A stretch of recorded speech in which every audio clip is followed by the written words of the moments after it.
G'day, g'day. Good day, good day. Yeah, thanks for um coming along for this interview, man. Yeah, of course. Yeah, sweet. So I guess jumping straight off the bat, do you coming to Australia shortly for a tour? Yeah, Yeah, yeah, for a few yeah, I've got gigs. yeah, a lot more than most bands do in Australia. I've got a few mates who are in Perth who are singing your praises All right, for being willing to visit there. that is cool. Yeah, any shows any city in particular that you're excited to go to? I guess all of them. It's so different from home, and to get down to the warmth as well. Yeah, Here's true. minus True. degrees, snow, ice, and yeah, you got Yeah, quite the opposite, don't you? yeah, picked a good time to come. Yeah. Sweet. So I've prepped a few questions for you here, man. Hmm? So first of all, we're getting pretty close. It's my understanding that you joined Katatonia in what 2014. So you'll be coming up on like a nearly a decade of playing with them, yeah? Uh, 2015, 2016, there somewhere. I Okay, think okay. the winter there somewhere. Awesome. Um, so like Catatonia as a band, I was rummaging through your discography the other day. You've evolved a lot over the years. Like your sounds kind of covered a lot of genres and moods over time. Um, this new album that you guys have put out, what's something about it that you think makes it special or unique compared to other releases that you've done? Well, the last two albums I would say are, very, very smooth recording wise, because, everybody knows their stuff when they get into the studio, and it's just, you sit down, you play through the song a couple of times and you're done. You know, it's even though we haven't played live in the studio. First do the drums and in one studio, and then we recorded the guitars and bass in another studio, and vocals in a third studio when everything is done. But you know, tend to rehearse before so we know what we're gonna do when we get in there, and then it goes really smooth.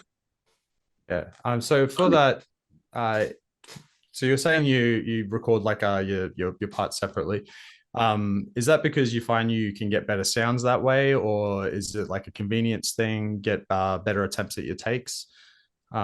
What's the reasoning for that method? Yeah, it's really, I guess it's a question of economics as well, because you rent a really good, uh, expensive studio for the drums with a really great room, and for the guitars and basses and vocals, you don't really need that, do you? Yeah, I It's guess. Yeah, I guess that's fair point. and you can take your time if you need it, but usually it goes pretty quickly. I think I did the guitars on the last one in like 3 days, 3 working days. Yeah, awesome. And, you know, then, of course, you don't know everything you're going to do when you get in there, but you know the basics of the song, and maybe guitar solo wise, maybe sometimes it just happens when you're sitting there playing, and sometimes you have an idea what you're going to do.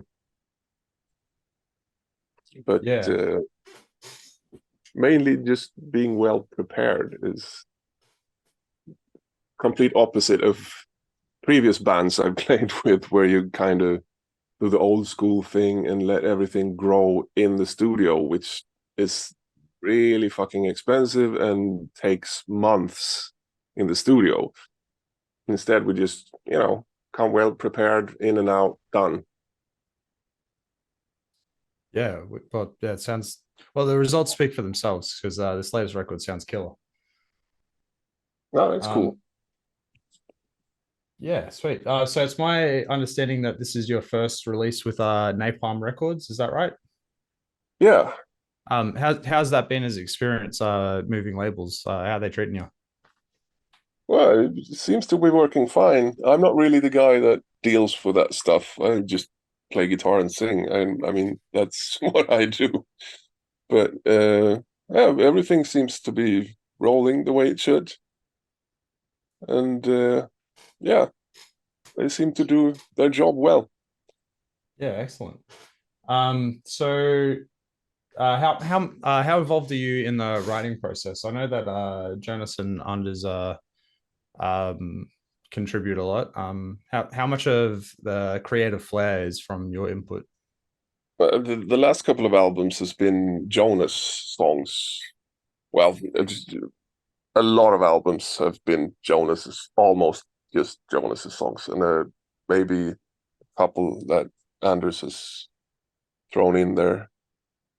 So But it's but so it's when not you with us now. So, but yeah, what I've added is mainly guitar parts and adding my color to it, and yeah, can you walk changing me some things here and there, and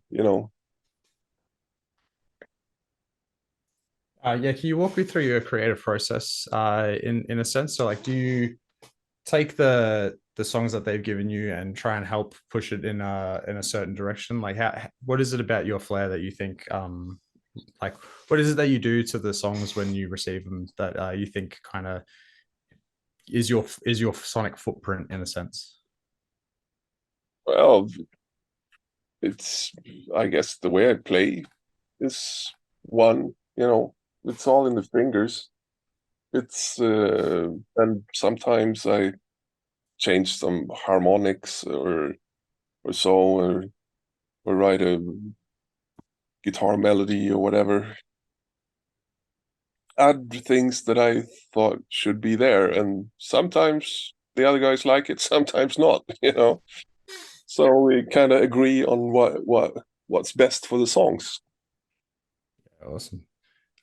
Yeah, I definitely think that comes out in the final work because a lot of the songs, especially on this latest record, in my opinion, have a very organic flow to them.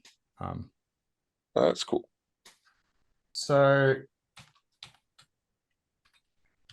off this new record, what do you reckon is your favorite song to play live? Or what song you enjoy playing live the most? Oh, that's a tough one. Austerity is fun to play. Uh, No Beacon is also very fun to play. And I think all of the Um, ones we've tried so far has been really fun, and especially the way they've been received. Because on when we did that US tour, while those singles were released, we played the single the same day it was released, and people went nuts. I've never seen that before. It usually takes a while for people to melt the new stuff. yeah. It's usually, the new album's shit. The last one was the best one, and then you release a new one. The new one's shit. The last one was the best one. Uh, you know, but this time it was like immediate, Yeah, same day that it's released, and wow, that response from the audience is fantastic. it's so funny you should say that. It's like I've got a mate who is exactly that guy. He's just like every time an album comes out, he's like, they've sold out. Like, doesn't matter what Yeah, band it is. He's like, they sold out. The last one was the last true album they did. And then as soon as the next one comes out, it's like, no, the last one was pretty good. yeah. Um, yeah, cool. So do you find so I spoke to a few of my musician mates, and they talk about how songs that are fun to play are usually that aren't necessarily the same songs that are the most fun to listen to. So do you have any songs from your catalog that you enjoy more listening to and a little bit less playing? Like if you were an audience member, you would be like, this this is the banger of the album. I don't know. For me, it kind of goes hand in hand. If it's a good song, I enjoy playing it. You know, it doesn't have to be complicated or yeah, if it's a good song, it's a good song, and then If it's it's a fun to play. banger's gonna bang. Yeah, Yeah, awesome. So I noticed in your art direction there's like a lot of birds throughout. yeah. Just and the song Birds, which I think is like the most yeah, like just looking through all your art directions, seeing that you've got a bunch of stuff like there's just birds everywhere. Now you finally got a song out called Birds. Makes kind of sense. Um, but would you be able to give me any insight into what the numbers are in this in the lyrics? I don't know if you're the right guy to Actually, ask about it, but it's just like the like are they, is that I'm like a not really sure. postcode or directions? I Uh, think it might be a place. like Yeah, what is it like longitude, latitude? but I'm not sure actually. I Uh, haven't asked. I haven't really thought about it. But it has, yeah, some phone kind of number, meaning. social security number, maybe. All this number. Yeah, there you go. Cool. I think it All right. may be, yeah, directions, but I'm not sure. All right. Now I got to do a little bit of more nerdy guitar stuff. Yeah. So I love hearing about how people get their different tones. Would you be willing to run us through some of the amps, maybe some pedals and settings that you used on the recording? Because you got some pretty mean lead tones out of there. Oh, cool. Yeah, I have a analog pedal board for studio work with, pretty much everything you need, a flanger, a phaser, a tremolo, chorus,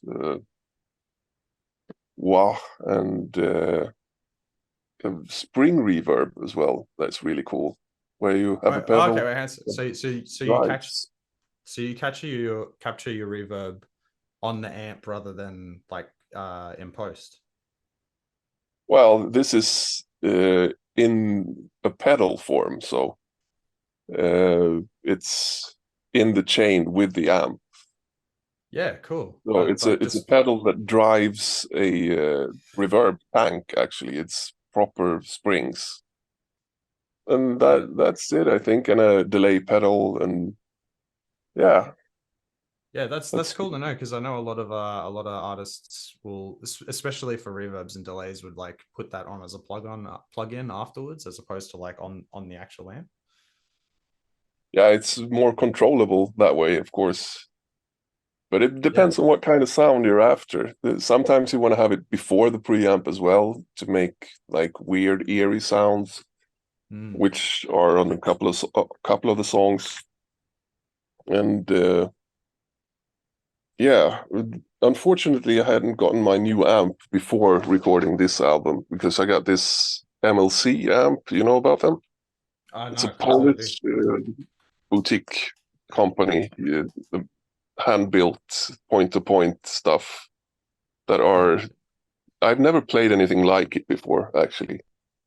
It's like So having all of your favorite amps in one. It's like having so six amps in one, basically. yeah, He's got awesome.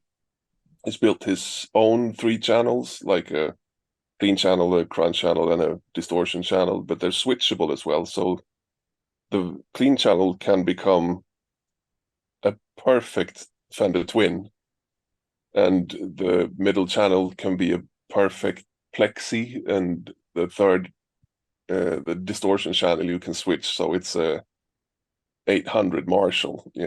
So, Yeah, the old JCMs. and it's Yeah, one of those rare occasions where you plug in a guitar and the guitar starts playing by itself. You know? yeah. Is I've never come across anything that sounds like that before in have you all had my the years. have you had the chance to like crank it to 10 and like full Oh yeah, yeah. blow your legs off? It's got to be Actually, the I best. tried it out the first time in. I was just going to swing by and try it out quickly in the studio where we did this streaming live a couple of years ago. Yeah, during the pandemic, we did this dead air thing. And they were showing off the amp there, and I just sat down and got stuck for hours and hours, and I couldn't leave it. I need this. I can't carry it around by myself though. It's too fucking heavy. But yeah, it's a guy that builds them that is so particular about every component in there. It's like it has to be the best of everything, and it really comes through in the sound in the end. Mm. Yeah, it sounds like it's got a good amount of tonal range. So speaking of your in studio pedal board, like how much experimenting with tones do you do prior to coming in to record a record? Is it one of those things where like you get an idea of your sounds going in, or do you sort of play with your effects like alongside say the microphones and the acoustics of the room as well to try and lock something in kind of on the spot? It's kind of both. I usually have an idea what I'm after, and then I know kind of how to tweak the sound to get there. But sometimes it's, what if we do this? And what if we Mm. switch on all the pedals at once or whatever? That we actually have that on a couple of songs, the whole chain on at once with It's like all of the pedals, and you get this spacey, weird, yeah, for melodies or whatever. It's yeah, not just something you would do as a lead sound or so, but yeah, yeah, just there's to a lot like of playing with the sounds themselves in Katatonia, mm, which I like. It's yeah, bringing different vibes to it. yeah, definitely. I sometimes like to think of music as kind of being two two things that work at the same time. One is like the blanket mood that you're setting, and then the other is the story that you tell. Yeah, And I definitely think that some of the tones that you guys have achieved on this latest record really strongly establish a mood, and it really changes from song to song too, which is really cool. that's nice. Um, yeah. Also, so I got a mate who wanted me to ask you um, if you guys will ever revisit. This is a quote. Will you ever revisit the masterpiece that is tonight's decision with live album performances? Uh, well, you never know.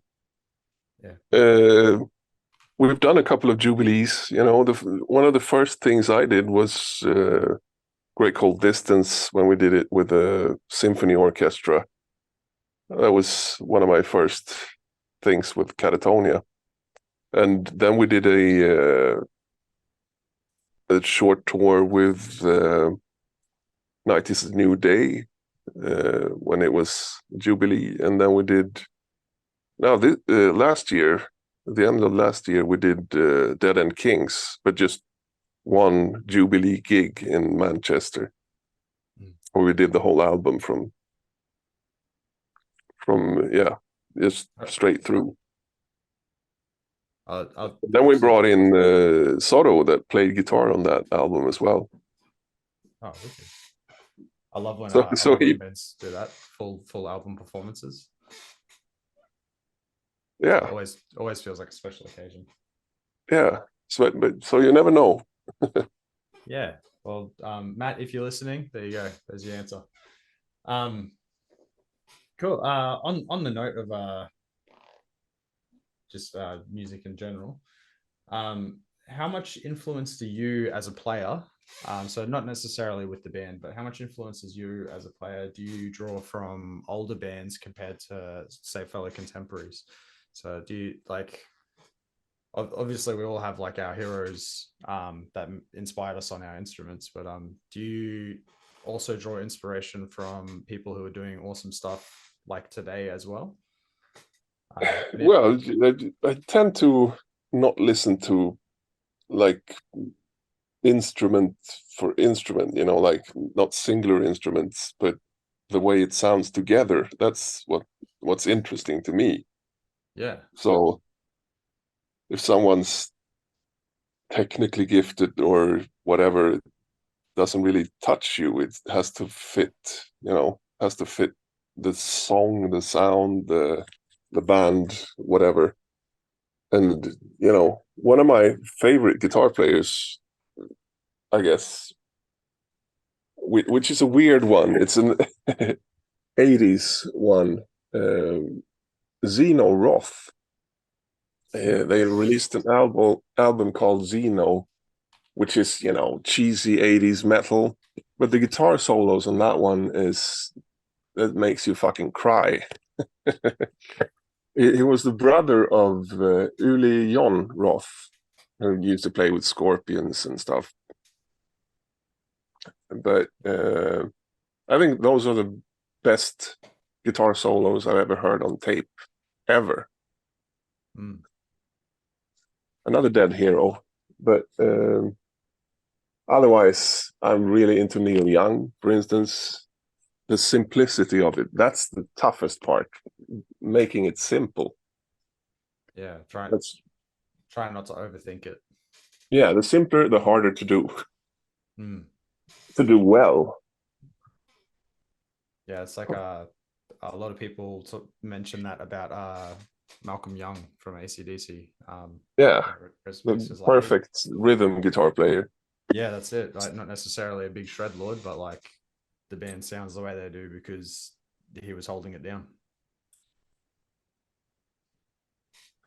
Yeah, it's what you add. That's what it's all about. To me, at least. I don't care for shredding or whatever, unless it's suited for it, Like tasteful. But yeah, it's a problem amongst most guitarists. I've found that you want to show off what you can do all the time. I used to be like that when I was a kid as well, but some people bring it up into adult age. Yeah. It's a very common thing. They want to fit as many notes as they can in the short what's that space that Malmsteen they quote? have. Like, sorry? So that Malmsteen quote? How can less be more? More is more. Yeah. Oh shit! I do not like this. I have trouble with his playing. He has fantastic tone, but he has no fucking timing, and that bothers me so much. Yeah, But yeah, he's probably a good guitar player, just not in my ears. Yeah. Well, I mean, he's by the sounds of it, he's never written a solo that made you cry. No. Maybe from the timing. Yeah, I grew up with like Randy Rhoads was one of my first, this guy, this is something else. From the tribute album, I remember that one was released, and yeah, the Mr. Crowley solo that made me cry. That's what I want to do. Timing and vibe. That's what it's all about. Yeah, that's it. Hitting the right note at the right time. Yeah, So not just threading over everything. Yeah. On the note of contemporary musicians, do you feel like there are any other bands out at the moment of any size that you think are doing that kind of well? Like, do you think there's many other? You want to name drop a few other bands that you think are doing a really good job at that more emotional and intentional writing? Nothing But Thieves, fantastic band, contemporary. It's a really good band. That was a surprise for me. Yeah, awesome. What else? Contemporary. I don't know. I don't really. I can't say I know the timeline of bands. I just listen to music. Yeah, I'm So I obsessed with it as tend well, to man. turn to old, King Crimson albums and stuff like that more. Yeah. And really old blues like Son House and guys like that. Where Robert Johnson was Little Robert. He was interviewed once, and he was asked by the interviewer, I think it was the Rolling Stone or something, and if he had something to say about Robert Johnson. Robert who?